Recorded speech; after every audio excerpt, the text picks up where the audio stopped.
my precious union of nations, 4 nations that are stronger as one, threatened by those with their narrow, nationalist agendas that seek to drive us apart. The strength of our society, in which we understand the obligations and responsibilities we have to one another, under attack from militant forces who preach animosity and hate. The free market economy, for so long the basis of our prosperity and security. An idea that has lifted millions around the world out of poverty, called into question by those who would imperil our future by adopting the failed experiments of the past. That idea of free and open markets, operating under the right rules and regulations, is precious to us. It's the means by which we generate our prosperity as a nation, and improve the living standards of all our people. It has helped to cement Britain's influence as a force for good in the world. It has underpinned the rules-based international system that helped rebuild post-war Europe and the world beyond. It has ushered in the fall of the Berlin Wall, the end of communism, and the dark days of the Iron Curtain, securing the advance of freedom across Europe and across the world. It has inspired 70 years of prosperity, raising living standards for hundreds of millions of people right across the globe.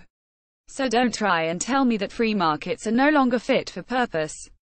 That somehow they're holding people back. Don't try and tell me that the innovations they have encouraged, the advances they have brought, the mobile phone, the internet, pioneering medical treatments, the ability to travel freely across the world, are worth nothing.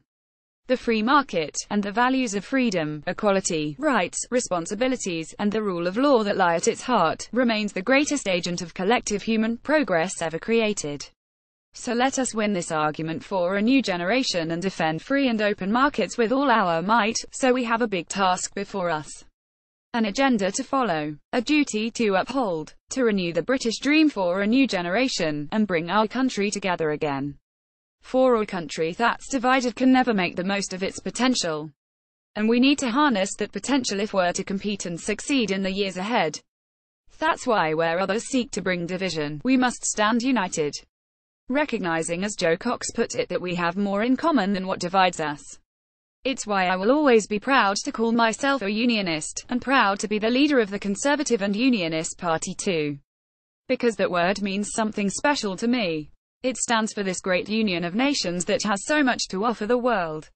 And it stands for this great union of people from all over the world who have made their homes here and are proud to call themselves British. Attracted by the strength of the British dream. We are an example to the world of how people of different colours and creeds can live side by side. And we celebrate that. And as a proud unionist, I take comfort that the general election saw the threat of nationalism set back, the case for a second referendum in Scotland denied. And wasn't it a brilliant result for the Scottish Conservatives and their superb leader, Ruth Davidson. Together, quite simply, we are stronger. So we must unite the country around our Conservative vision of a global, prosperous Britain, in which the British dream is alive. That means showing that we're determined to make a difference. To doing something, not being someone. To doing our duty by Britain again. Because people are fed up with the game playing, the name calling, the refusal to listen to the other's point of view. We can look around the world and see where this approach to politics gets us: anger, recrimination and polarization too.